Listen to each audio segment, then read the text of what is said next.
The afternoon sun was intense, and the streets were quiet except for the soft footsteps of a scholar known for his integrity and fear of Allah. He was Imam Abu Hanifa, Rahimullah, a man whose knowledge filled circles of learning and whose honesty was trusted by thousands. But this story is not about a debate. It is not about a legal ruling. It is about something much smaller, yet much greater. One day, Imam Abu Hanifa set out to collect a debt from a man who owed him money. The amount was known, the agreement was clear, there was nothing unlawful about asking for it. When he reached the man's house, he noticed something simple. The sun was high in the sky, and the heat was strong. The wall of the man's house cast a shadow on the ground. Anyone standing there would naturally move into that shade for comfort. It was just a shadow, just a few moments of relief from the burning sun. Nothing significant, or so it seemed. Imam Abu Hanifa paused. He looked at the shadow. Then he stepped away from it.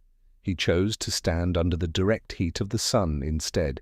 Sweat formed on his forehead. The warmth pressed against him. Yet he refused to move into that shaded area. Someone who observed this asked him, "Why don't you stand in the shade? It will protect you from the heat." His answer revealed the depth of his consciousness before Allah. He said, "This man owes me money. If I benefit even from the shade of his wall, I fear it may be considered an extra benefit from the loan." And in Islam, a loan that brings benefit to the lender can resemble riba, interest. Think about this. He was not entering the man's house. He was not taking food. He was not demanding gifts. It was only shade, temporary shade. But his heart was so careful, so sensitive to what is halal and haram, that even that small comfort worried him. He feared that on the day of judgment, Allah might question him. "You lent money, and you took benefit from it." For many people, such a thought would never even cross the mind. But for Imam Abu Hanifa, accountability before Allah was not a distant concept, it was alive in his heart. This was a man who was wealthy through trade. He did not need the money desperately. Yet he treated every financial dealing with extreme caution. His life teaches a powerful lesson. Taqwa is not only about big sins. It is about the small details.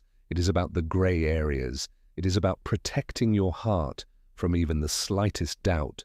The Prophet, peace be upon him, taught that halal is clear and haram is clear, and between them are doubtful matters.